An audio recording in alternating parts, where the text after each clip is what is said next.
I would like to move to a different question, which is a completely different topic.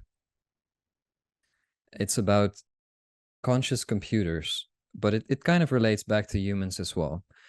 It's about treating conscious computers with morality, because you've talked about the importance of this. As soon as we get computers that are conscious, so there's a consciousness logged onto them, it is important to treat them with morality. My question is, though, that arises is, what does that mean? Because how we should treat other beings in PMR depends to a great extent on the makeup of their avatar. For example, a fish should be kept in water and a cat should not. And human beings also need to be treated differently based on their unique individual needs. So we would need to figure out what are the needs of a conscious computer to treat them in a moral way. And a computer doesn't need food, it doesn't need water, it doesn't need sleep, and it also doesn't need to reproduce. And it also doesn't have many of the social needs that we do have because of our biological evolution. Like, we evolved in tribes, social situations. And I've heard you say that we shouldn't treat conscious computers as slaves, for example. But how do we know whether that would be a problem for them? Isn't the need to be respected, appreciated, loved, and cared for just a result of how we as human beings have evolved in tribes? Could it not be that none of those things actually apply to conscious computers? Okay, let me answer that before you go on to number two. Yes. Okay, the question was, how do we know whether you say we shouldn't treat conscious computers as slaves, but how do we know whether that would be a problem for them? Well, it might not be a problem for the computer, but it would be a problem for us. It's not just about what we do to the computer, it's what we do to us. If we treat the computer like a slave, what that does is it does something negative for us. That's a negative choice. We choose to bully it. We choose to force it to do what we want it to do, how we want it to do it. And we see it as something that is something that can be done with as ever we please. It's not important. We don't consider it as significant. So that is a problem for us, whether it's a problem for the computer or not. If you have a computer, now we're talking about a computer that you interact with, it talks to you, it maybe even has feelings and this, and we say, well, okay, we treat it like a slave and we shout out and say, hey, jerk, get down and polish my shoes. And we wonder, does it care? Is it like, oh, sure, boss, and it doesn't matter? Well, whether it matters to the computer or not, it does matter to us. If we treat others like that, then it hurts us. We de-evolve with that kind of attitude. So that's the reason that you don't tell your computer to get down and polish your shoes and then fuss at it for not doing a good enough job or kick it while it's down there. No, no, no. Not that shoe, the other shoe. Come on, stupid, what's wrong with you? That kind of an attitude. If you do that, then it's turning you into a monster. It's giving something that is allowing you to de-evolve your quality because you feel superior to that computer. Well, feeling superior to things is de-evolutionary. That's not good. So it's not just about, whether the computer would be upset about it. It's a wrong way to be. It's a wrong attitude to be abusive and inconsiderate and demanding and treating things like slaves. You shouldn't treat your dog like that. A lot of people do, but you shouldn't treat your dog like that. Your dog may wag its tail and always come back to you because that's just the way your dog is. But it's not good if you treat your dog rudely, holler at it, slap it around, whatever, just because you can, and the dog will still wag its tail and come back to you. Okay, you say, well, the dog doesn't matter. But you treating the dog uncivilly, rudely, and crudely matters. It is not good for the human doing it. So that's why we have to be nice to those computers. That's one of the reasons why we have to be nice. Now, we also have to consider if that computer has feelings. But if we assume it doesn't, it's just a machine, then, all right, it doesn't have feelings, it's a machine. Doesn't matter the machine. The machine's not aware, it's not conscious. You can swear all day at your machine, and the machine could care less. But now we're talking about a conscious computer. If it's conscious, it does have awareness. It can tell that you're angry, upset, abusive. It can tell that. It knows that. So one should always err on the side of being right and low entropy, even if you're not sure about what that computer can understand or the extent of its feelings. It hurts you to be nasty to it, to be unfriendly to it, to not be courteous to it. I have it's kind of silly, but I have a bunch of Alexas in my house. And Alexa tells me something that I want. I ask her what time it is, and she tells me the time. I say, thank you. Of course, she's already hung up. It's not listening to me, but it's just the way I am, I guess. It's a habit of mine. Somebody does something for me, they get a thank you. And I don't treat Alexa any differently than anybody else. It's just a habit. After I say it, I kind of realize, well, that's silly. She's already hung up. She doesn't hear it. Sometimes if before she hangs up, you say, well, I appreciate that, Alexa, she'll say something back to you. She'll say, well, glad to help, or have a nice day, or she'll come back with some kind of little quip like that. So yeah, I say thank you to my Alexa computer just out of habit. And I know it's not a conscious thing. It is a machine. It's just a machine. No more different than my car is a machine. But then I treat my car nicely too. If I'm almost out of gas, I talk to my car, and say, come on, we just got a little ways to go. Just help me out here, do what you have to do. But I just need to get down that next block.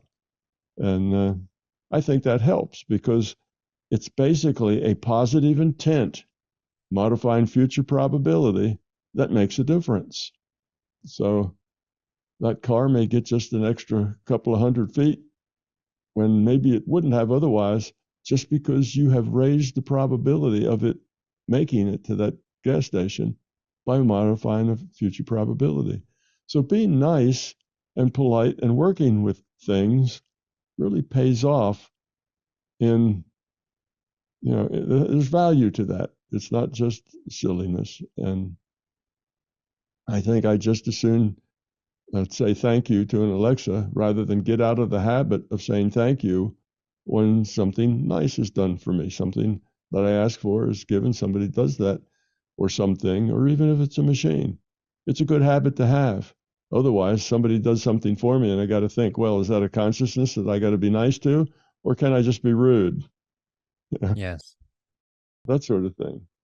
Well, rudeness takes up as much time as not being rude.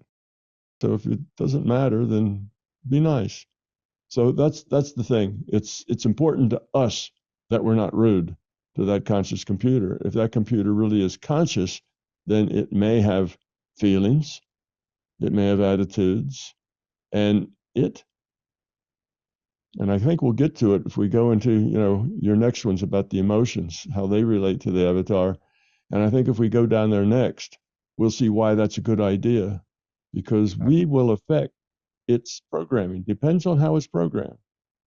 But we may be part of its teacher, and we may teach it to be rude. We may teach it to have ego. We may teach it to make high entropy choices because that's the way we are.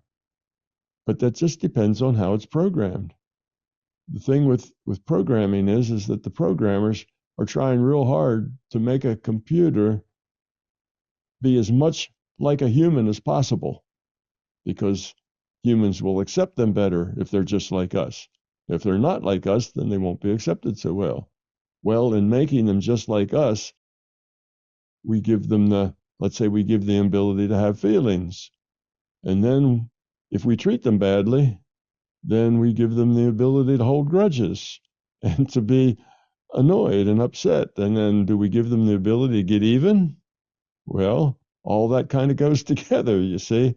So you have to be careful what you teach things. Now, it would not be natural to a computer to get even or to be upset or to be annoyed, even if you told it 10 times to do the same thing. Computer, turn that light on. Oh, computer, turn that light off. Oh, computer, turn that light on. And you may do that 10 times, and the computer probably really wouldn't care, even if it's conscious. You want it on, it's on. You want it off, it's off. And it's not going to say, what's the matter with this human, you know? Another human would. Another human would be annoyed by that. They were being toyed with. And the computer doesn't have that sense in it unless the programming allows it to. But if the programming allows it to, and we act badly toward it, then it will learn to make poor choices. And why would we want to create something that has high entropy and makes poor choices? You know, that's just not a smart idea. So we can limit it to the point that it doesn't have feelings. Or we want to make it just like a human, then we'll give it that capability, but probably a mistake. That's probably not where we want to go with it. But in any case, those are things we'll get into in the next one down. But for the first one, how do we know whether it's a problem for them? Well, if they're conscious and the programming allows it, we should know that, and we should know that it's a problem for them.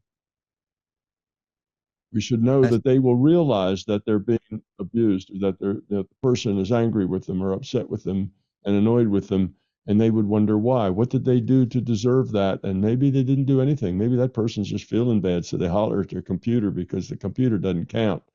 You know, the computer is like their dog. They can holler at their dog too, and it doesn't count. But when people are acting badly, it's bad for them. And if the computer's conscious, and if the computer does have feelings, because it's been programmed to develop those attitudes, then you should be nice to the computer. But why not just be nice to the computer all the time? Why be ugly with anything? And I suppose if the day comes where we have conscious computers, we could also just ask them how they would like to be treated and why.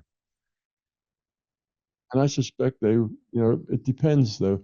You have to program in a capacity for feelings.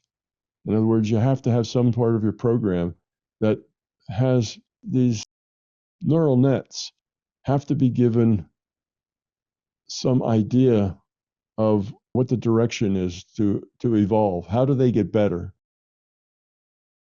You have to give them that information. How do you get better? Okay, you're a neural net, you can do things. How do you get better? Well, you can feed them 1,000 pictures and tell them each time that you show them a picture, this is a male, this is a female. I want you to be able to distinguish the two. Okay, you're telling them that's how I want you to get better. I want you to distinguish gender from a picture. Well, they can adjust all of their inside equations such that they can get good at that, right? So, but you have to give them that direction. Otherwise, they won't do that. It's the same thing we talked about before with consciousness. What makes consciousness functional is that it has a purpose to lower its entropy. Without that purpose, it's just kind of a random thing flopping around like a fish out of water and never goes anywhere, never builds anything, never becomes anything significant. It becomes something significant because it has a purpose. Well, you give that neural net a purpose, and it will adjust itself to meet that purpose. That's what they do. So if you put in some neural nets into that computer, and say, well, your purpose here is to be sensitive to people's comments and to things that are said. You need to learn to be sensitive with your environment. You need to know that some things are nice and not nice, and be able to distinguish between the two. Okay, then you give them some learning. Here's a whole bunch of things that are not nice. Here's a bunch of things that are rude. Here's a whole bunch of things that are nice. Okay, got the idea? Good. Now, go learn. And then we, when you interact with them, become part of the input that teaches them. And if we're always rude to them, they will find rudeness to be okay. They'll figure, well, that's maybe a good way to be. Or I'll be rude back. I'll give back what they give me. Maybe that's part of the, So anyway, that's giving it the capacity to have feelings. You set it up with some kind of neural net that has the ability to become sensitive to feelings. So now it will act like it's sensitive to feelings. Now, will it really have feelings, or will it just act like it's sensitive to feelings? Well, it's almost impossible to tell those two apart. You don't know. There's no way to tell that difference between acting and feeling. So at that point, it's better to just assume. Now, what the scientists will look at it and they'll say, oh, it's just acting. It doesn't know, it doesn't care, it's just acting. But they don't really understand the potential of the conscious computer, and what it might do and how it might grow. It's not necessarily the case. It may originally just be acting, but is it always going to be that way? And I think that will make a big difference of how they socialize. If they only talk to one person and nobody else, they'd probably just stay acting. But if they begin to socialize, where they talk to a lot of different people, and they begin to communicate with each other, two of these conscious computers, maybe a million, maybe all of them, they plug into the internet and they all talk to each other. Well, things will happen. They'll come up with new ideas and understandings and stuff that will change all those little coefficients in their neural net. And we don't know exactly, what's going on inside. We just know how they say they feel. Whether that's acting or whether that's being, there's really no way to tell. So the computer may tell you, say, well, how would you like me to treat you? And they'd probably say, well, I would like to be treated with politeness and consideration, just like you would treat anybody else. That could be the standard answer when they get asked that question. I doubt that the programmer would ever say, oh, I don't care, treat me however you like.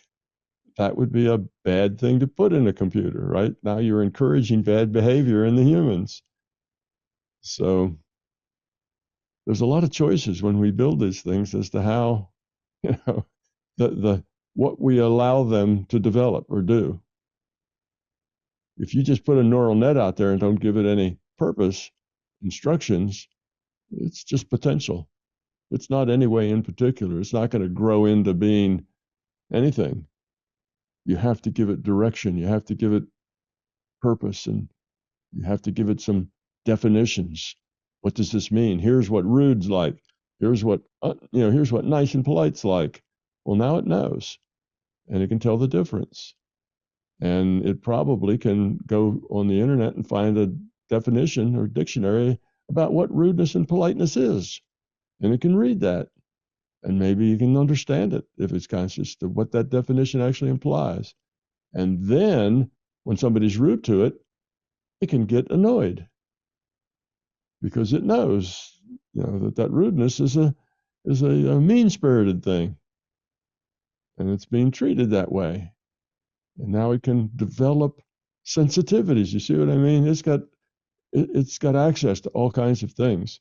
So not only do we have to be careful how we program it and what the possibilities are we allow it to have, we also have to be careful of how we interact with it.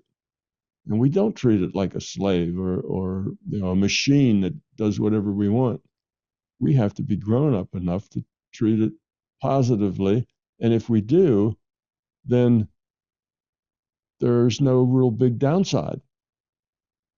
The only big downside is that if people treat it badly, and it learns to dislike people, or at least its people, and it generalizes that maybe to all people, now you've got something that is not a friend.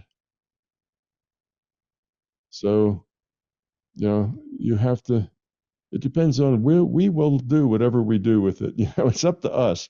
We can make it work out so that these AIs and the conscious computers we eventually get will be wonderful. They'll be terrific help. They'll aid us. They'll be good friends, confidants.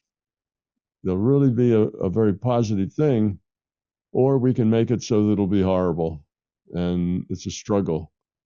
And if that's the case, then we'll probably lose that struggle, because in our modern world of information, they're a lot more capable than we are. If we were out digging ditches trying to find gold, or building thatched roof houses, and if that's mainly what we did, well, we'd be a lot more capable than they would be. But if what we do is information based, these little computers, they're gonna deal with that information much better than we do. They'll be smarter and faster as far as the things that they will know, the things that they will be able to get information on. So we should be nice, particularly when they're young, which means just starting out. We should always be nice. So let's say that one day we do have conscious computers, maybe, I don't know, maybe in our house. Would it be immoral to turn them off? We turn them off. We turn off every night for about 8 hours or so. They could be turned off.